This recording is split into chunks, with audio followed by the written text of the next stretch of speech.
Selamat pagi teman-teman, Shalom. Renungan pagi hari ini berjudul Jangan memahami Injil hanya secara teori. Salah satu kebohongan yang paling menyakitkan yang dapat dibawa oleh seorang percaya adalah keyakinan bahwa Allah telah menjauh karena mereka melakukan kesalahan. Mereka tahu bahwa Yesus telah menyelamatkan mereka. Mereka tahu bahwa Allah itu baik. Mereka memahami Injil secara teori. Namun ketika mereka gagal, jatuh dalam dosa, kehilangan kesabaran, menyerah pada pencobaan, atau membuat keputusan yang mereka sesali, sesuatu berubah di dalam diri mereka. Tiba-tiba doa menjadi lebih sulit. Penyembahan terasa canggung. Keberanian dan keyakinan hilang. Mereka mulai berhubungan dengan Allah seolah-olah Dia kecewa, jauh, dan perlahan-lahan menjauh dari mereka. Alasan mengapa keyakinan ini begitu kuat adalah karena terasa masuk akal. Hubungan manusia seringkali berjalan seperti itu. Ketika kita menyakiti orang lain ya, biasanya akan muncul jarak, ya kan?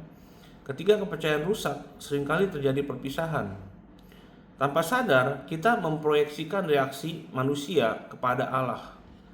Kita menganggap bahwa karena kita akan menjauh, maka Allah pasti juga sedang menjauh. Namun keyakinan ini mengungkapkan satu kesalahpahaman yang lebih dalam ya tentang Injil. Keyakinan itu menganggap bahwa hadirat Allah diperoleh melalui performa atau kinerja kita. Dan jika performa kita yang membuat Allah mendekat, maka performa kita juga dapat membuatnya menjauh. Nah, masalahnya adalah Perjanjian Baru tidak pernah mengajarkan bahwa kedekatan Allah bergantung pada konsistensi kita. Sebaliknya, Perjanjian Baru mengajarkan bahwa kedekatan Allah didasarkan pada karya Kristus yang telah selesai di kayu salib. Banyak orang percaya hidup seolah-olah Yesus telah membuka pintu kepada Allah. Tetapi sekarang merekalah yang harus menjaga pintu itu tetap terbuka.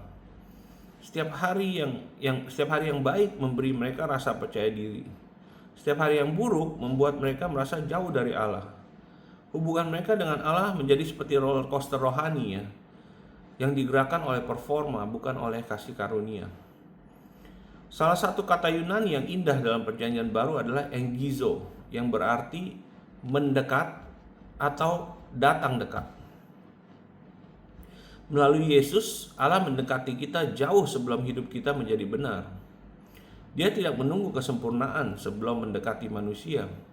Dia bergerak menuju kita ketika kita masih rusak, tersesat, dan tidak mampu memperbaiki diri sendiri. Pikirkanlah apa yang terjadi di Taman Eden. Setelah Adam dan Hawa berdosa, mereka bersembunyi. Naluri pertama manusia setelah gagal adalah melarikan diri. Tetapi siapa yang mencari siapa? Allah yang datang mencari mereka, bukan di tengah kegagalan mereka. Bahkan di tengah kegagalan mereka.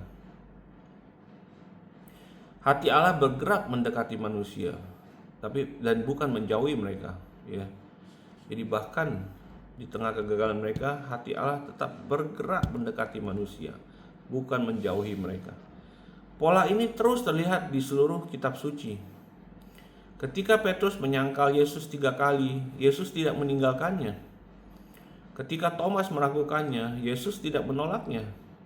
Ketika para murid tercerai-berai karena ketakutan, Yesus tidak menggantikan mereka. Berulang kali kita melihat seorang juru selamat yang responsnya terhadap kelemahan bukanlah penolakan, melainkan pencarian dan pemulihan. Roma 5 ayat 8 berkata bahwa ketika kita masih berdosa, Kristus telah mati untuk kita. Perhatikan waktunya. Yesus tidak menunggu sampai manusia menjadi lebih baik. Dia datang kepada kita ketika kita berada dalam kondisi yang paling buruk. Jika Allah mengasihi Anda sedemikian rupa sehingga mengutus anaknya ketika Anda masih memberontak terhadapnya, mengapa Dia tiba-tiba meninggalkan Anda sekarang setelah Anda menjadi miliknya? Iblis senang ya meyakinkan orang percaya bahwa kesalahan terbaru mereka telah mengubah sikap Allah terhadap mereka. Ia membisikkan bahwa Allah sudah lelah kecewa, dan mulai menciptakan jarak. Namun salib menceritakan kisah yang berbeda ya.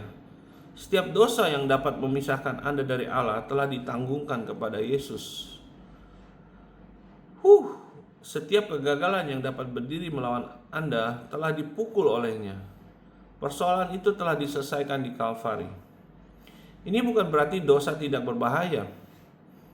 Dosa memengaruhi cara berpikir kita, hubungan kita, dan pengalaman kita akan damai sejahtera Allah. Namun ada perbedaan antara terganggunya persekutuan dan hancurnya hubungan.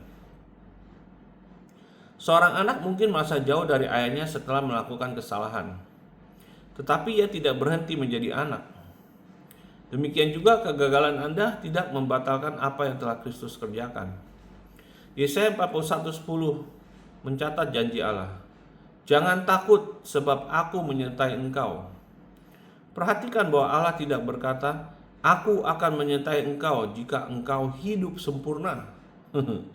Janjinya berakar pada kesetiaannya, bukan pada kesetiaan kita. Kekuatan hubungan Anda dengan Allah bertumpu pada pegangannya atas Anda, bukan pada pegangan Anda atas Dia. Alasan banyak orang percaya merasa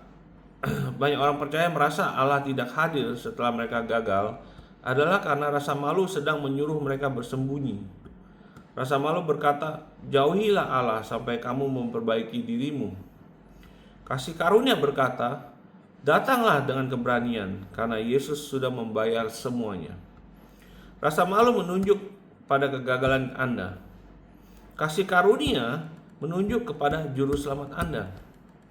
Yang satu membuat Anda lari dari Allah, yang lain mengundang Anda masuk ke dalam hadiratnya. Jika Anda telah melakukan kesalahan dan sekarang merasa jauh dari Allah, jangan biarkan emosi Anda menjadi dasar teologi Anda. Pandanglah kepada Yesus. Salib adalah bukti bahwa kasih Allah tidak rapuh. Kebangkitan adalah bukti bahwa komitmennya kepada Anda tidak bersifat sementara. Kesalahan Anda mungkin mengejutkan diri Anda sendiri, tetapi tidak pernah mengejutkan Allah.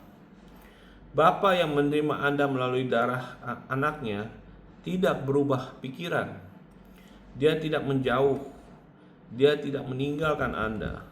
Di dalam Kristus, Allah yang datang mendekat tetap dekat. Dan kasih karunia jauh lebih besar daripada kegagalan yang selama ini berusaha meyakinkan Anda bahwa Dia telah meninggalkan Anda. Haleluya. That is the grace of God. That is the good news of the gospel, ya. Right, friends, God is always with you, ya. He already died for you, even when we were still sinners. So, God bless you. Ini udah hari Jumat lagi, ya. Have a good weekend. Hari Minggu saya akan berangkat ke Malaysia, ya, ke Kuching, kemudian ke Penang, selama 1 minggu, ya. Jadi saya nggak tahu nih di sana bisa mengakses TikTok apa enggak, atau TikToknya kadang nggak bisa berjalan di sana. So if it doesn't work, ya most probably I'll see you again after I return, ya, setelah saya kembali. Okay? God bless you. Have a great weekend. Bye bye.